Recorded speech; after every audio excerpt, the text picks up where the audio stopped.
Muy bien, ¿quién se fue? Creo que éramos 12 o 13, a ver. Ujú. Alexis, Carlos, César, ¿Qué se pasaba? Buenas noches. Disculpe. ujú, David, Henry González, Iván Melgarejo, Acá presente.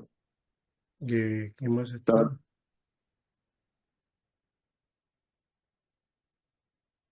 Leoncio, Pablo Lezameta y William. Aquí estamos. Entonces vamos a seguir esta tarea de hoy día. Vamos a ver el desarrollo de herejías. Además también ponga su posición, su postura, que es importante también analizar todo esto que estamos trabajando. Y bueno, estoy tratando de ser lo más sincero posible desde la perspectiva bíblica y también de la enseñanza, ¿no? Desarrollo de herejías. A la par de desarrollo de la doctrina teológica, estuvo el nacimiento de las llamadas herejías en la iglesia cristiana. Según un desarrollo teológico, pero hubo entonces las herejías que se fueron dando a conocer, o mejor dicho, se desarrollaron dentro de la iglesia, ¿ya? Y creo que fue a la par en alguna manera. ¿Cuál ha sido primero o no? Me parece que en algún modo eh, la teología es producto de las manifestaciones heréticas dentro de la iglesia cristiana, ¿no? Mientras que la iglesia estaba regida por hombres de tipo judío, había una tendencia hacia el pensamiento abstracto y especulativo, ¿no? Pero cuando la iglesia estuvo compuesta en su mayoría por griegos, y especialmente griegos místicos de Asia Menor, acá le ponen desequilibrados también, ¿no? Surgieron toda clase de opiniones y teorías y estas desarrollaron con mucha fuerza en la iglesia diversas posturas, ¿no? Los cristianos del siglo II y III luchaban no solo contra herejías en el mundo pagano, ¿no? Sino también contra de herejías y doctrinas corruptas dentro de la propia iglesia.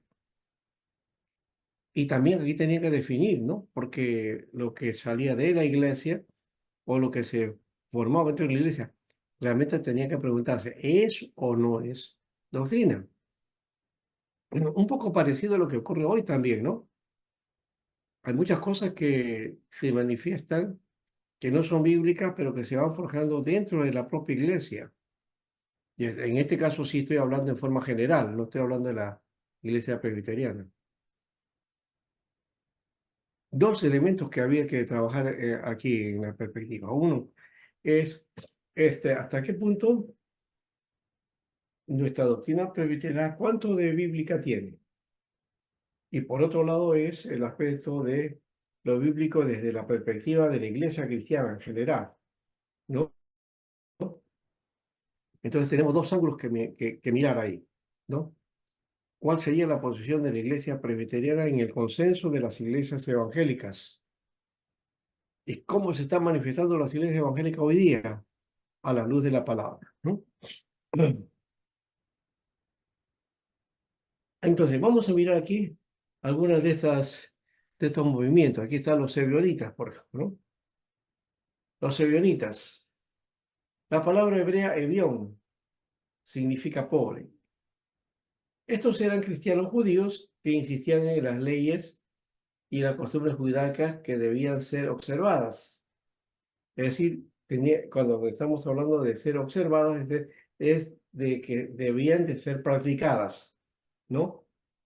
Las leyes y costumbres judías debían ponerse en práctica en la iglesia.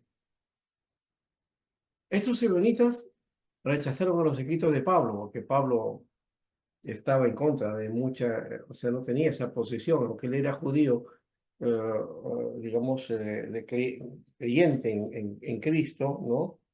Pero también era de origen judío, ¿no? Entonces, ellos, eh, digamos, rechazaron el pensamiento de Pablo porque se iba en contra de muchas prácticas judías, ¿no? De la circuncisión, por ejemplo, ¿no? Y de otros aspectos rituales, ¿ya? Eh, y sobre todo, ¿por qué es que rechazan a Pablo? Porque estos reconocían a los gentiles como cristianos, ¿no? Esa es la idea. Los israelitas no lo aceptaban, eran despreciados por los judíos como apóstatas y no la mayoría en la iglesia. Los israelitas entonces fueron disminuyendo en el siglo II. ¿No? Rechazaron los escritos de Pablo porque estos reconocían a los gentiles como cristianos y eran despreciados por los judíos como apóstatas, ¿no? Entonces ese es otro elemento también. Según los escritos de Ireneo, se diferenciaban de los escritos ortodoxos en su rechazo a la divinidad de Cristo y por considerar a Pablo un apóstata, porque había declarado la supremacía de las enseñanzas cristianas contra las leyes mosaicas, ¿no?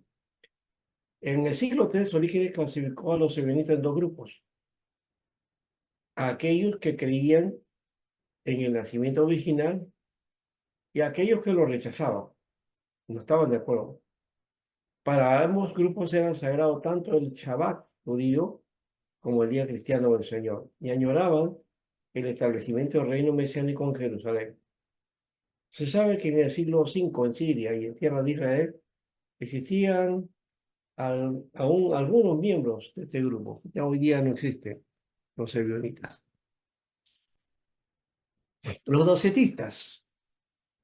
¿Qué es el docetismo? Es una herejía cristiana que afirmaba que Jesucristo tenía solo apariencia física. Eso quiere decir que la palabra doceta o docetismo viene de la palabra doqueo, una palabra griega, doqueo, que significa apariencia, ¿no? Aparición, doqueo. ¿No? Eh, entonces, la doctrina adoptó varias formas. Algunos defensores negaron categóricamente cualquier humanidad verdadera de Jesús. Otros admitieron su encarnación, pero no su sufrimiento. Sugirieron que convenció a uno de sus seguidores, quizás Judas Iscariote o Simón de Cirene, para que le sustituyera en la cruz, y otros le atribuían un cuerpo celestial que era incapaz de sentir las miserias humanas. Ambos posturas, ¿no? Esta negación de la realidad física de Cristo fue el resultado del dualismo, una doctrina filosófica que consideraba lo material como representación del mal, ¿no? Y en lo espiritual como la representación del bien, ¿no? Los docetas que conocían esta doctrina concluyeron que Dios no podía ser asociado con la materia y no podían aceptar la interpretación literal de Juan 1:14, que decía, o que dice, ¿no? El verbo se hizo carne. Entonces ellos negaban la encarnación de Cristo, o sea, la encarnación corporal de Cristo. Sí, lo espiritual sí, que estaba presente en el espíritu y que lo que tenía era una apariencia, ¿no? ¿No? Entonces, él se manifestó de esa manera, ¿no? Y no murió en la cruz tampoco, porque como es una apariencia, ¿no? Bueno, Cerinto fue uno de los más célebres docetas, o doquetas, como sea, ¿no? Según esto, él decía que Jesús era hijo de María, hombre verdadero, con verdadero cuerpo humano, pero nada más. Al ser bautizado se le juntó Cristo, o sea, la fuerza de Dios, con cuya virtud obró milagros, pero fue abandonado de él en la cruz. Ahí está el sentido dualista, ¿no? Aunque en el Nuevo Testamento se hace alusión al docetismo, este no se desarrolló por completo hasta los siglos II y III, cuando encontró un aliado en el gnosticismo. Esto provocó una vigorosa oposición por parte de los primeros autores cristianos, empezando por Ignacio de Antioquía, ¿no? eh, e Ireneo también, al principio del siglo II. El docetismo fue condenado de modo oficial en el 451 en el concilio de Calcedonia, ¿no? Entonces, este es uno de los puntos doctrinales que fueron atacados, ¿no? Y que un concilio definió como hereje, ¿no? Como se dan cuenta, ya estamos viendo ahí una particular forma de expresión de los concilios que se dedicaban entonces a definir qué doctrina era correcta y qué doctrina no era correcta y declarada herejía, ¿no? Ahora, de ese hecho, entendemos también que hay ah, el asunto aquí de que junto con el gnosticismo le van a dar más adelante, que era o no, atacando todos estos puntos, la iglesia va a asumir una idea dualista, doseta, ¿no? Donde divide lo material como algo malo y lo espiritual como algo bueno. Esa es una característica que tiene la Iglesia Católica y ha heredado eso a las otras iglesias también. En el mundo evangélico no nos escapamos de eso. Tenemos una visión dualista del mundo, ¿no? Dividimos en Dualismo. que lo malo, la materia, ¿no? Todo lo que hagamos de lo secular, aparte, y las cosas de Dios aparte, ¿no? Inclusive se ha, Es como separar como dicen, ¿no? La carne y lo espiritual. exacto, es lo mismo, es lo mismo. Pero, por ejemplo, el trabajo, el matrimonio, la crianza, los hijos, eso es secular. Nada tiene que ver Dios ahí. Y acá, al otro lado, las cosas de Dios solamente en la iglesia. No se ven las cosas de Dios en la familia, en el trabajo, en el quehacer de la sociedad, no, nada. Lo Solamente, satanizamos todo.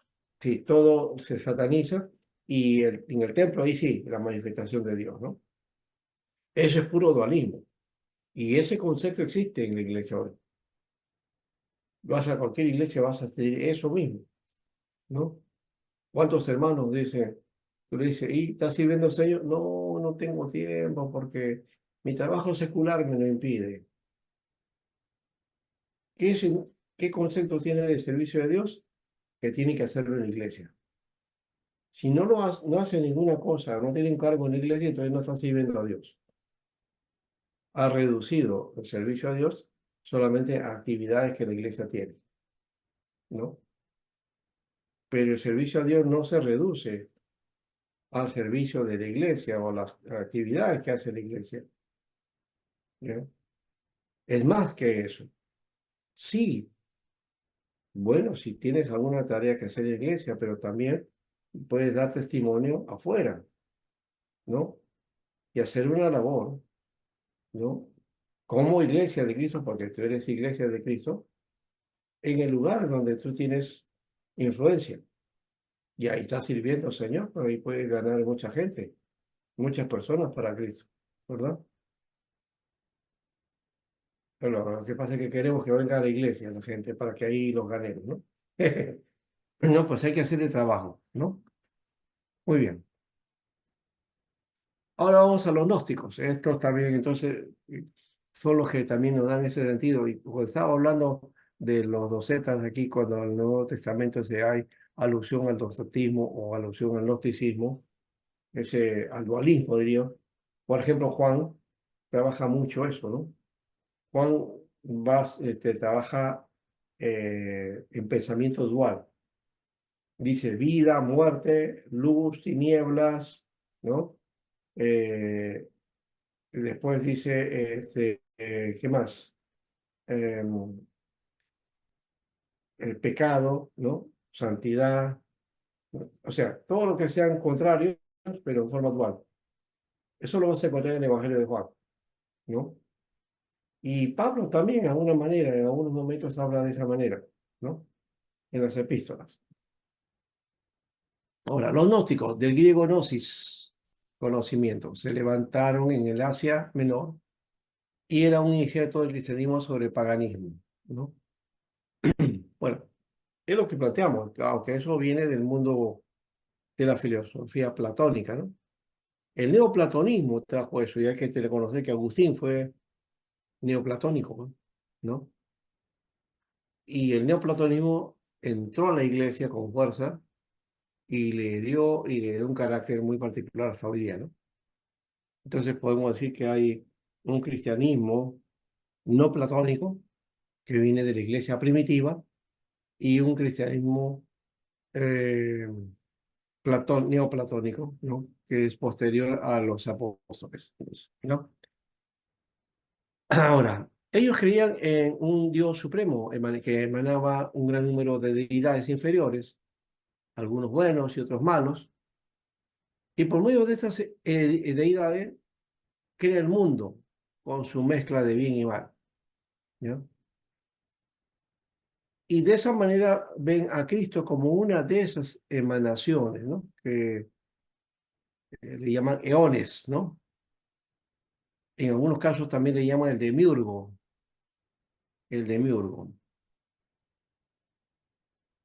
Ahora,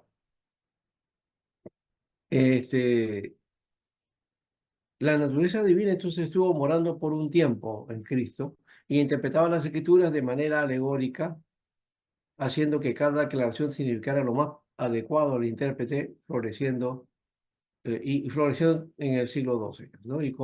Y luego desaparecieron, ¿no? Ahora han aparecido con nuevos bríos y con gran aceptación. Hoy día el gnosticismo está en boga, ¿no? Autosalvación por el conocimiento. El gnosticismo, en sus diversas manifestaciones y ramificaciones, ¿no? Ha sido el enemigo más peligroso del cristianismo. Ellos creen en la salvación por el conocimiento, ¿no? Por la razón. La razón particular de peligro era que se presentaban como ropajes de ciencia y alta especulación y que tuvo una serie de hombres de gran talento que pretendían representar la verdadera ciencia divina y humana. De dónde provenían y cómo se formó la gnosis, la opinión más generalizada es que se originó en el sincretismo de la civilización helénica que aglutina a lo largo de siglos sistemas filosóficos muy serios con peculiares doctrinas, mitologías y principios religiosos orientales. Aquí vemos algunos puntos, ¿no? El gnosticismo viene de la filosofía platónica, ¿no? De ahí se tomaron algunas teorías especulativas, como las ideas. También del neopitagorismo o neoplatonismo, y el neoplatonismo, perdón, ¿no? Neopitagorismo y neoplatonismo, se originan a unos principios ascéticos, una especie de mística o panteísmo, ¿no? Otros elementos vienen de las religiones orientales de Egipto, Persia y Caldea. Muy importantes fueron los elementos cosmogónicos tomados de las persas y de los hindúes, ¿no? Cómo visualizan el mundo bajo ilustraciones, ¿no? Mágicas. Finalmente se aprovecharon diversos principios cristianos, sobre todo la idea de la redención. Por esto, ya entre los primeros errores del tiempo de los apóstoles aparecen elementos típicos del gnosticismo. Por ejemplo, la negación del cuerpo verdadero de Cristo, en los docetas, que proviene sin duda del principio gnóstico del desprecio de la materia. Los rechazos carnales son también fruto del mismo desprecio de la carne. De ahí la negación del matrimonio y de la encarnación, ¿no? De la gnóstica viene pues esa idea de que el cuerpo es malo, la materia es mala y el espíritu es bueno, ¿no? Ahora están los maniqueos. Los maniqueos no son los que manipulan, no es eso. Tampoco los maniqueos los que comen maní, ¿no? ¿No? Así que siéntanse tranquilos si les gusta el maní. No son maniqueístas. Este movimiento era de origen persa. Su fundador se llamó Mani, de ahí viene Maní, ¿no? Mini, quien fue muerto en el 276 después de Cristo por el gobierno persa. Su enseñanza era que el universo se compone de dos reinos, uno de luz y otro de tiniebla. O sea que su pensamiento era ese dual, ¿no? doceta o también gnóstico, ¿no? Así que los maniqueos también es digamos, un movimiento de carácter gnóstico, ¿ya? Entonces, la luz y las tinieblas, cada uno lucha por el dominio en la naturaleza y en el hombre. Ellos rechazaban a Jesús, pero creen en un Cristo celestial, que no es Jesús, ¿no? Renunciaban al matrimonio, eran muy célibes. Fueron perseguidos por los emperadores paganos y por los cristianos. Agustín, ¿no? Fue maniqueo en su tiempo, antes de su conversión, ¿no? Entonces Agustín, ya hemos dicho que él va a llevar a la iglesia el dualismo, pues, ¿no? Que ya viene de los maniqueos, de los gnósticos, de los docetas, ¿no? Puede ser considerado como prolongación del gnosticismo. Sin embargo, por las particulares o particularidades que ofrece, se le estudia aparte. Su carácter es el de una religión sincretística, una fusión del dualismo persa junto con algunas ideas budistas y con una buena parte de principios cristianos.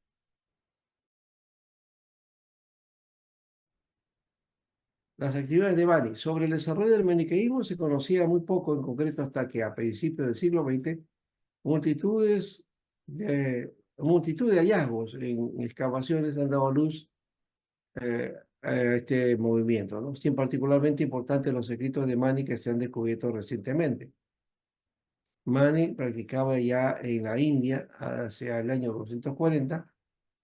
Sapor lo llamó en el año 241 y así pudo predicar su doctrina en el floreciente reino de Persia. Al mismo tiempo se mantuvo en relación con los budistas hindúes.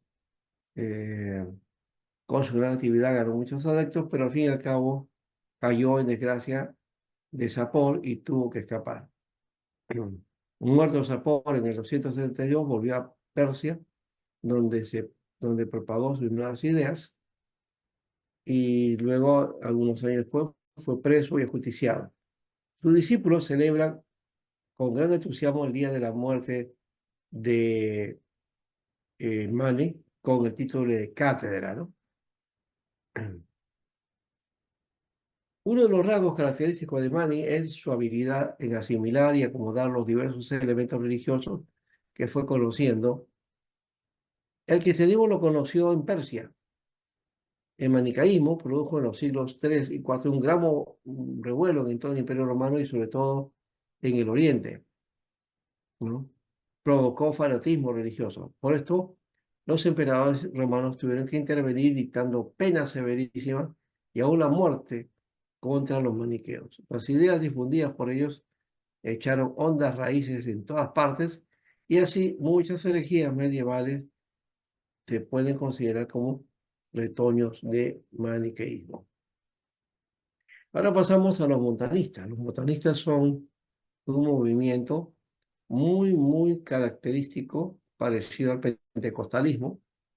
Diremos que es son precursores del pentecostalismo, ¿no? Se llamaban así por su fundador, Montano, ¿no? Sus enseñanzas fueron condenadas por la iglesia y eran puritanos que reclamaban volver a la sencillez de los cristianos primitivos. Creían en el sacerdocio de los verdaderos creyentes y no en las órdenes del ministerio. Observaban una disciplina estricta de la iglesia y consideraban los dones de profecía como el privilegio de los discípulos y tenían muchos profetas y profetisas entre sus miembros.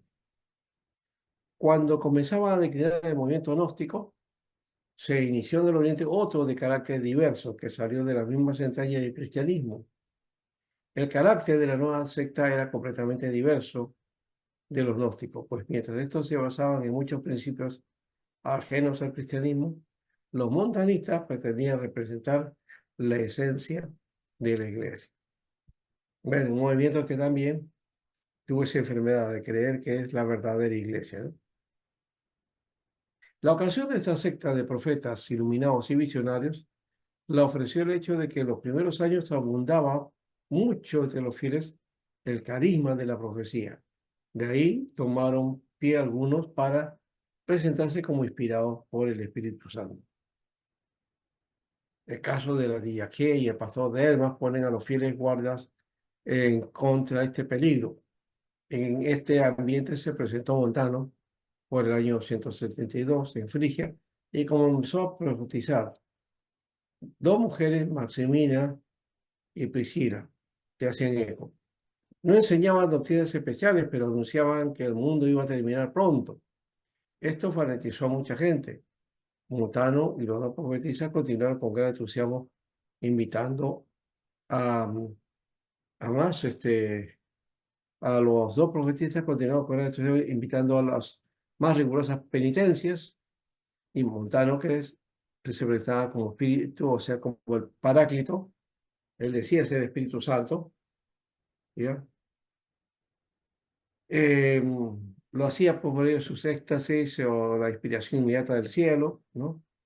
Y con un rigor de costumbre, ¿no? O sea, tenía una práctica muy particular. Tertuliano, un gran hombre de Dios, fue uno de los principales padres de la iglesia, así se reconoce. Él abrazó las ideas de Montano. Y Juan Wesley, que participó del levantamiento en Inglaterra en el siglo XVIII, aprobó a Montano y sus enseñanzas. Carnot, teólogo del siglo XX, también lo aprobó. ¿Ya? Los llamados herejes, sus propios escritos ya no existen, y para formar nuestros conceptos acerca de ellos dependemos de aquellos que escribieron en contra de los eh, de este movimiento, ¿no? ¿Ya? Muy bien. Entonces, aquí el montanismo, ¿no? Nos da entonces una idea de que eran bastante pentecostales, ¿no? Pero Wesley lo acepta. Ahí terminamos con esta parte de los movimientos y las escuelas. Ahora vamos a ver otro aspecto de la formación del canon, ¿no? Y tratar de complementar ahí. No sé si hay alguna pregunta acá. Ya, seguimos entonces. Los escritos del Nuevo Testamento fueron terminados después del principio del siglo II, más o menos 610. Pero hay algunos que pasaron esa fecha también, ¿no? No es que se estableció ahí mismo, ¿no? El canon, la regla de fe, no fue un establecimiento, digamos, un establecimiento inmediato, ¿no? Para llamarse canónico, ¿no? En un principio, los libros que componían el Nuevo Testamento no eran considerados desde esa condición, ¿no? Eh, y hay algunos libros que fueron aceptados y otros en parte como escritura inspirada, ¿no? Por ejemplo, Hebreos, Santiago, Según de Pedro y Apocalipsis eran aceptados en el Oriente, pero por muchos años rechazados en el Occidente. Algunos libros que hoy no se consideran parte de la Biblia eran aceptados y leídos en el Oriente. Por ejemplo, el Pasodema, la Epístola de Bernabé, la Enseñanza de los 12 Apóstoles y el Apocalipsis de Pedro. Los libros del Nuevo Testamento de hoy alcanzaron a ser escritura inspirada, y los otros libros fueron quedando fuera de uso en las iglesias.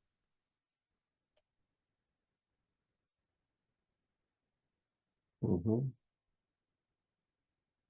Entramos dentro de esta etapa, es la etapa de los padres de la iglesia, ¿no? Entonces ahí está el cristianismo primitivo o paleocristianismo, que viene a ser el periodo del origen de la iglesia hasta el año 30, hasta el concilio de Nicea, siglo IV, ¿no? Entonces, el año 30 para arriba, hasta el siglo IV, es decir, hasta el siglo 300 y tanto, ¿no? Exactamente, el concilio de Nicea fue el año 325, ¿no? Luego la etapa patrística, ¿no? Fase de la historia de la organización y la teología cristiana que abarca desde el fin del cristianismo primitivo con la consolidación del canon neotestamentario hasta, digamos, alrededor del siglo VIII, ¿no? Entonces, de esa parte vamos a analizar también. La patrología, por otro lado, es parte de la historia de la iglesia, ¿no? de la teología cristiana que estudia el periodo comprendido entre los inicios del cristianismo y el siglo VII en Occidente, ¿no? Entonces, enseña o analiza la etapa del cristianismo primitivo y la etapa patrística, ¿no? La patrología. Los padres de la iglesia, que es la otra etapa, el grupo de pastores y escritores eclesiásticos, obispos en su mayoría, de los primeros siglos del cristianismo, cuyo conjunto doctrinal es considerado fundamento de fe y de la ortodoxia en la iglesia, ¿no? Entonces, es en esta parte donde se da ya el conjunto doctrinal que se le va a considerar como fundamento de fe y de ortodoxia de la iglesia, ¿no? Es lo que llamamos sana doctrina. Ahora, vamos a los padres de la iglesia. Ya hemos pasado por esta parte, ¿no? Esta primera parte, vamos a los padres de la iglesia. Los padres de la iglesia, ¿ya? Caen en tres categorías básicas, ¿no? ¿Ya? Los padres que están en relación con el Concilio de Nicea del año 325. Entonces, vamos a encontrar tres divisiones. Primera, hay varias aquí, vamos a presentar algunas. Esta primera dice los padres apostólicos, ¿ya? Que son los discípulos de los apóstoles. A ellos se les comenzaron a llamar padres apostólicos. Por ejemplo, ahí está Policarpo, ¿no? Policarpo, discípulo de Jesús. Después está la segunda categoría, padres antinicenos, ¿no? Y el tercero, padres postnicenos, ¿no? Entonces, antes de Nicea, y padres postnicenos es posterior a Nicea, ¿no? También se puede clasificar de acuerdo a la antigüedad. Padres apostólicos del siglo I al II, padres apologistas del siglo III del II al III, y la edad de oro de los padres, siglo IV al VIII, ¿no? En donde están los padres orientales o griegos y los padres occidentales o latinos, ¿no?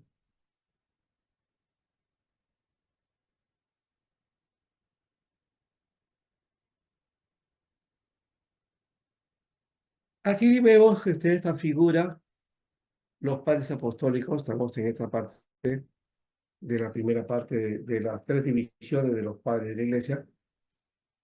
En los padres apostólicos, por ejemplo, tenemos a Clemente de Roma, ya creo que por ahí hemos escuchado ese nombre, ¿no? Judío, obispo de Roma entre el 92 al 101, discípulo del apóstol Pablo. Se le menciona en Filipenses 4:3. La Iglesia Católica Romana le consideraba el tercer papa al frente de la Santa Sede.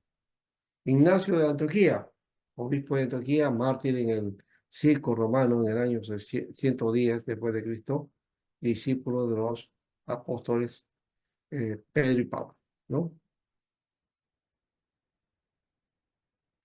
Policarpo de Esmirna, obispo de Esmirna y discípulo de Juan el apóstol y maestro de Ireneo de León, quemado como mártir en el año 156. Todos ellos representan a las etapas de los padres de la iglesia. Aquí están los padres apologistas, los que vivieron desde la mitad del siglo II hasta el siglo III, el grupo de escritores que asumieron la defensa del cristianismo frente al mundo gentil, que combatieron herejías. Ahí está estas herejías del gnosticismo y el montanismo, que fueron en este siglo, ¿no? Entre el siglo II y III. Muy bien. Muchos de estos padres apologistas fueron martirizados por los romanos, ¿no? Y combatieron, como hemos dicho, el gnosticismo, ¿no? Que da una explicación racional de la fe, adaptándola a la cultura de su tiempo y acogiendo los mitos de las religiones orientales. Y el montanismo, que esperaba un momento a otro el fin del mundo, de todas las cosas, proponía a los cristianos el alejamiento completo del mundo, concebido como un lugar eh, de perdición. Y se mostraba muy riguroso frente a los que habían pecado, quienes no se adherían a sus ideas, eran considerados como extraños a la iglesia. Ujú.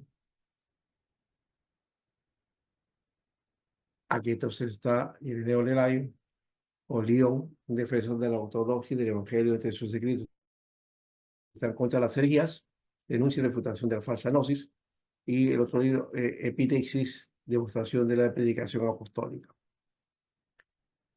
Cipriano de Cartago, ¿no? Que escribió La unidad de la Iglesia Universal y el bautismo de los herejes.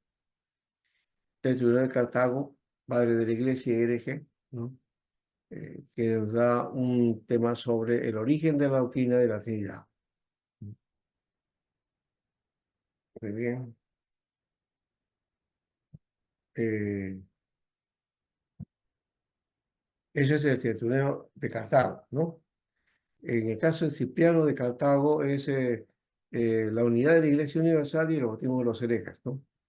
En cuanto a Clemente de Alejandría, fundador de la escuela cristiana, ¿no? En Alejandría, de la escuela alegórica, escribió la obra Exhortación a los griegos, a los cuales se propone convencer para inducirlos a la verdadera religión, haciéndoles ver la estupidez de las creencias paganas. Y Orígenes, que dirigió la escuela fundada por Clemente de Alejandría, además de ser un escritor bastante versado, ¿no? Escribió mucho. Y en la época de la edad de los padres de la iglesia, en el siglo IV y V, el fin de la época de los padres apologistas, comienza con un periodo de florecimiento que se inicia con el concilio de Nicea y concluye con el concilio de Calcedonia en el 451. En la época de un gigantesco esfuerzo era la época del esfuerzo para completar la evangelización del mundo antiguo. Es la época de los concilios ecuménicos. Primer concilio del 325 en Nicea. Luego está el concilio de Constantinopla, concilio de Calcedonia, ¿no? Y en estas etapas se forman o se formulan los credos de Nicea, Atanasio y Calcedonia. Se dividen en dos grupos, los padres orientales griegos o los padres occidentales o latinos, ¿no? Algunos logros de esta etapa. La formulación de los credos del cristianismo. Ahí está el credo apostólico, el credo de Atanasio, el credo de Nicea y el credo de Calcedonia. 4 credos, a falta de uno. 4 credos. El credo apostólico tenía como propósito defender la doctrina de Cristo como encarnado y su nacimiento virginal. El credo de Atanasio tenía como propósito defender la doctrina de la divinidad de Cristo y la Trinidad de Dios. Ese es el caso del concilio, o perdón, el documento alcanzado, ¿no? El credo de Atanasio. El niceno tenía como propósito defender la doctrina de la consustancialidad de Cristo con el Padre. Dice, él es consustancial al Padre, ¿no? Y el cuarto es credo de Calcedonia, que tenía como principio defender la doctrina de la plenitud humana y la plena divinidad de Cristo. Muy bien. Aquí están estos famosos credos. Y yo si pueden, entonces háganle una captura de pantalla para que lo tengan ahí, ¿no? Este es el credo de los apóstoles, el credo que también recitamos nosotros en nuestras iglesias, ¿no?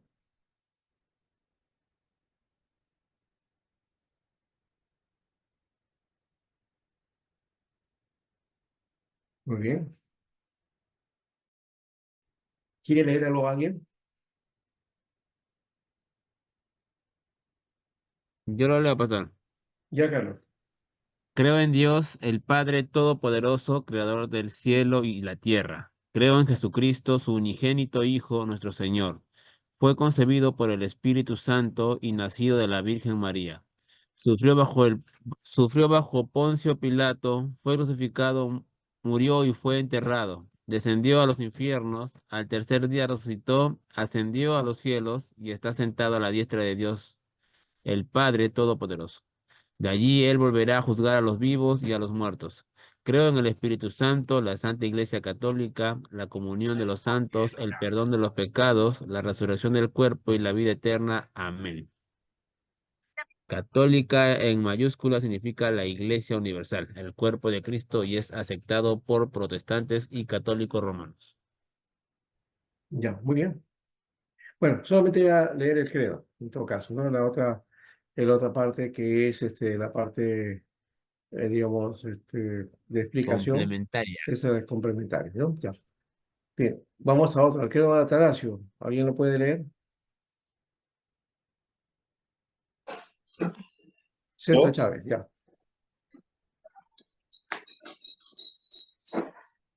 yo, pastor, Ya, pastor, ¿me escucha? ya escuchamos. Perfecto. Creo de Atanasio. Todo el que quisiera salvarse debe, ante todo, sostener la fe católica. Quien no la guardare íntegra y pura perecerá, sin duda, para siempre. He aquí la fe católica. Veneramos a un Dios en la Trinidad y a la Trinidad en la unidad, sin confundir las personas, sin dividir la sustancia. Una es, en efecto, la persona del Padre, otra la del Hijo, otra la del Espíritu Santo. Pero el Padre, el Hijo y el Espíritu Santo tienen una misma divinidad, una gloria igual y una misma eterna majestad. ¿Cuál es el Padre? Tal es el Hijo, tal es el Espíritu Santo. Inmenso es el Padre, inmenso es el Hijo, inmenso es el Espíritu Santo. Eterno es el Padre, eterno es el Hijo, eterno es el Espíritu Santo. Y, sin embargo, no son tres eternos, sino uno solo eterno. Ni tampoco tres increados, ni tres inmensos, sino un increado y un inmenso. Igualmente, omnipotente es el Padre, omnipotente es el Hijo, omnipotente es el Espíritu Santo. Y, sin embargo, no son tres omnipotentes, sino uno solo omnipotente. Dios es el Padre, Dios es el Hijo, Dios es el Espíritu. Y sin embargo, no son tres dioses, sino un solo Dios. Así, el Padre es Señor, el Hijo es Señor, el Espíritu es Señor. Y, sin embargo, no son tres señores, sino un solo Señor. Amén. Muy bien. Amén. Sigue todavía acá. Allá. ¿Dónde me quedé? Arriba, ahí. Allá. Porque así como la verdad cristiana nos obliga a confesar que cada una de las tres personas en particular es Dios y Señor, así la religión católica nos prohíbe decir que hay tres dioses o tres señores. El Padre por nadie ha sido hecho, no ha sido creado, ni engendrado. El Hijo proviene únicamente del Padre, no ha sido hecho, creado, sino engendrado. El Espíritu Santo proviene del Padre y del Hijo. No ha sido hecho, ni creado, ni engendrado, sino que procede.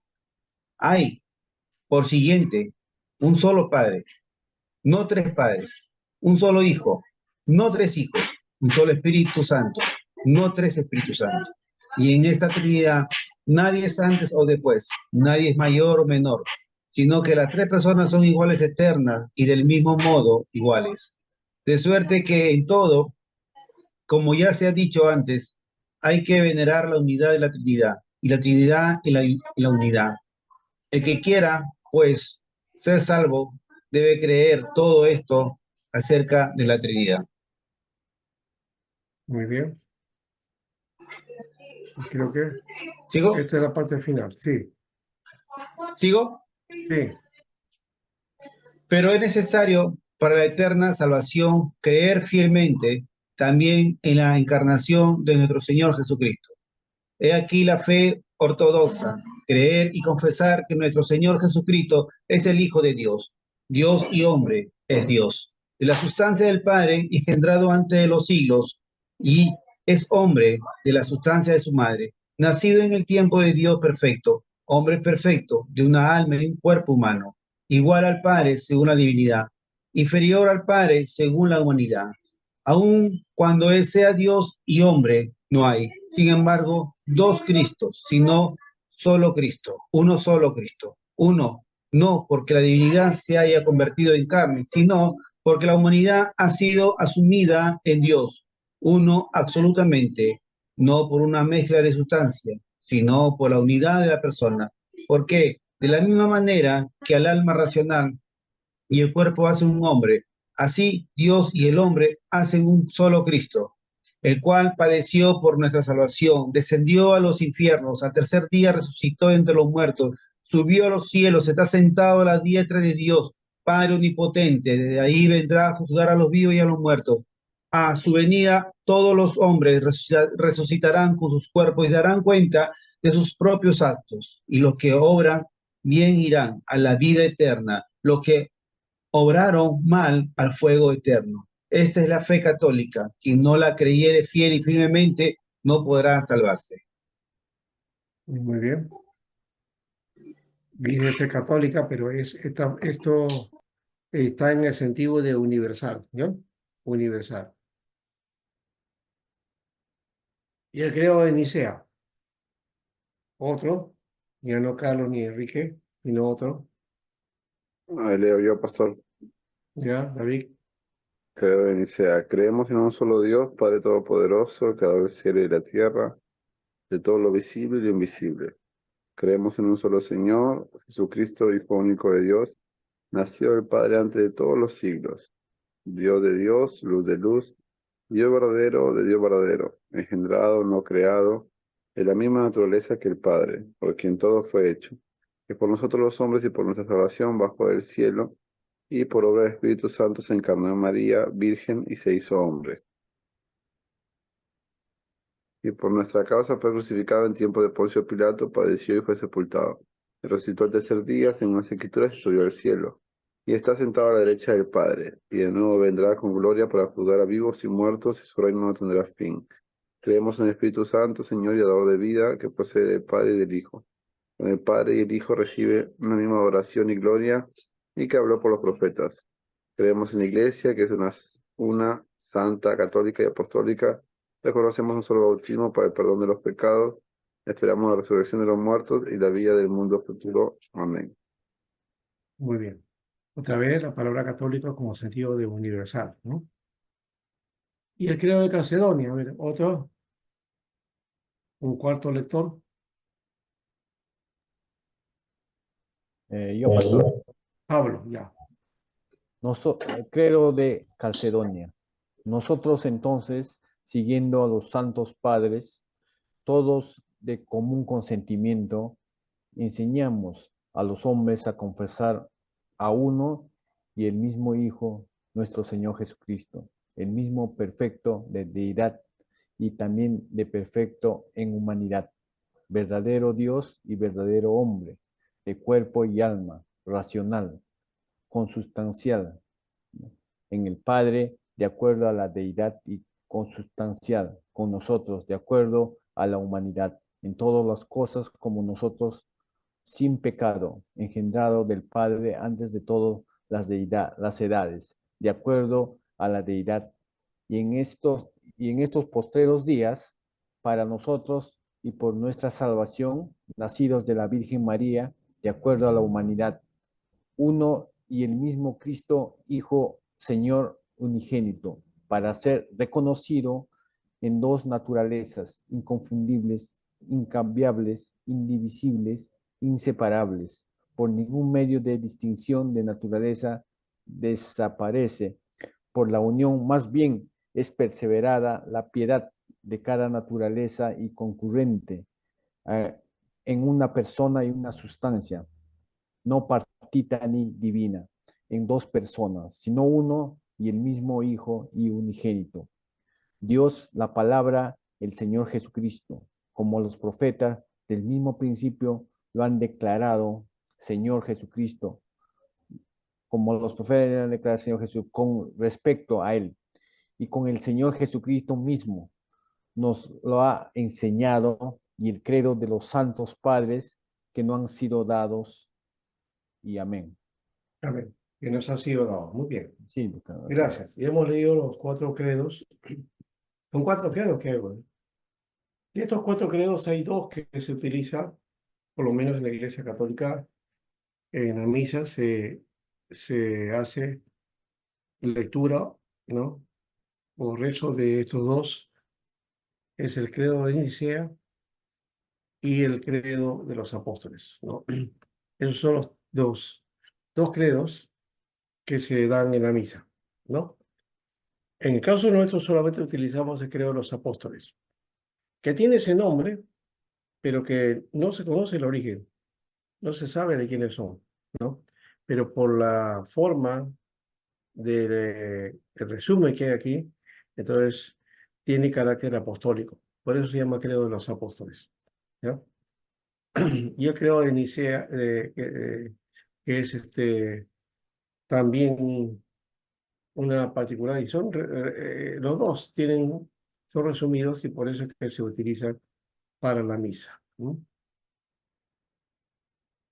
Bien, terminando esto, los padres orientales están acá, entonces, a estos que llamaron padres orientales son los griegos, ¿no? Atanasio, obispo de Alejandría y principal defensor de la ortodoxia católica frente a la herejía arriana. Aquí cuando estamos hablando de la ortodoxia católica, no estamos hablando de la Iglesia católica, sino del concepto de católico que tenían en esa época en la Iglesia. Un católico era contra Arrio, ¿no? Arriano, antiarriano en todo caso, ¿no? Pero católicos solo los universalistas, ese era el sentido. Bueno, Juan Crisóstomo, por otro lado, también hemos hablado de Juan Crisóstomo por ahí, era también de la parte oriental. Considerado por la Iglesia griega como su mejor orador y un exégeta eminente, he comentado numerosos libros de la Biblia. Y Eusebio, al quien hablamos acerca de la historia, ¿no? El forjador del primer documento de historia de la Iglesia, escribió esto desde el nacimiento de Jesús hasta el 325 a.C., es decir, un año antes del concilio de Nicea. Y él inclusive pone a Constantino como un siervo de Dios, ¿no? Y que para él lo mejor que ocurrió en la Iglesia es que el Imperio Romano declarara el cese de la persecución, ¿no? Lo vio como trascendental, como obra de Dios, ¿no? Pero la historia nos ha mostrado que Constantino no fue un creyente real, ¿no? Pero bueno, ahí está.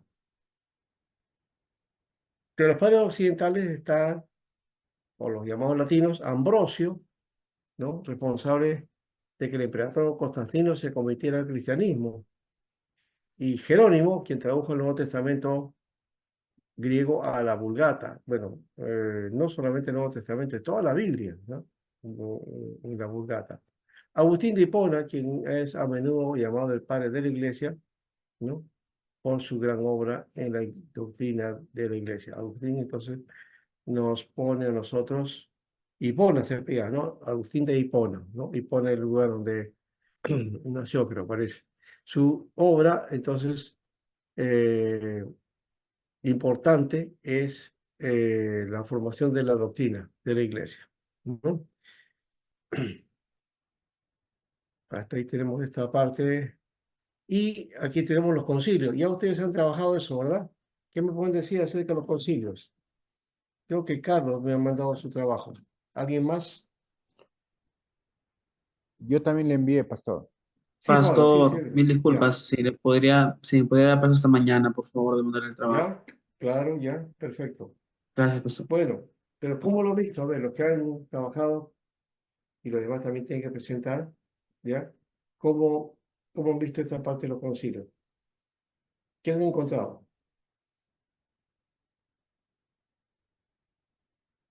Carlos, Pablo, a ver, díganos a ver cómo han encontrado esta parte.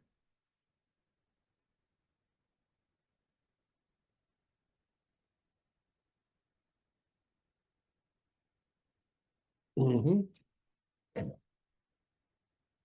¿No están?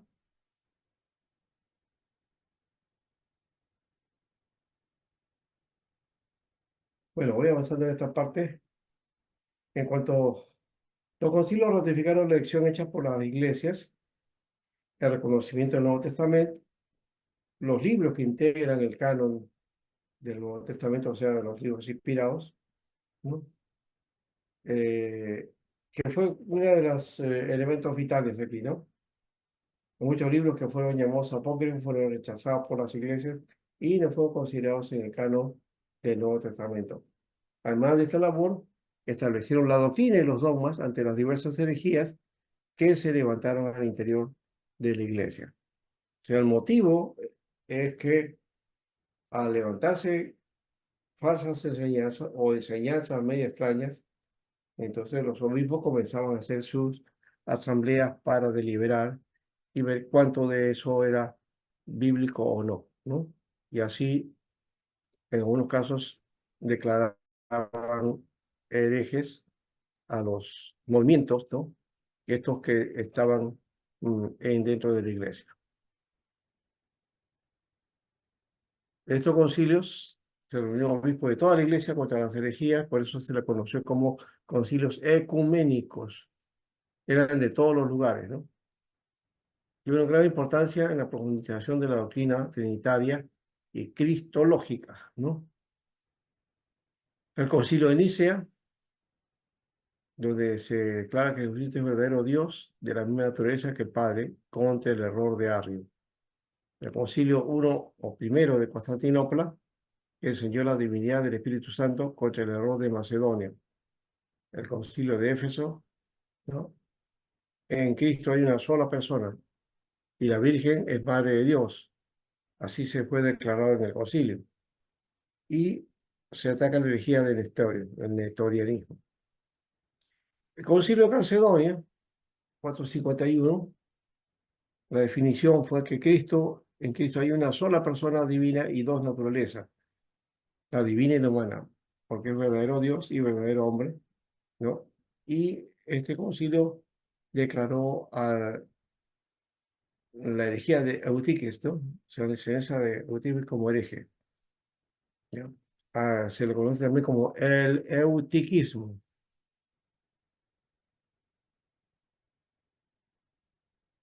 Bueno, hasta ahí vamos a trabajar, ya no nos alcanza tiempo. Trabajaremos esto lo primero la próxima semana para trabajar Cristo, la Trinidad y el pecado, ¿no? Muy bien. ¿Alguna palabra?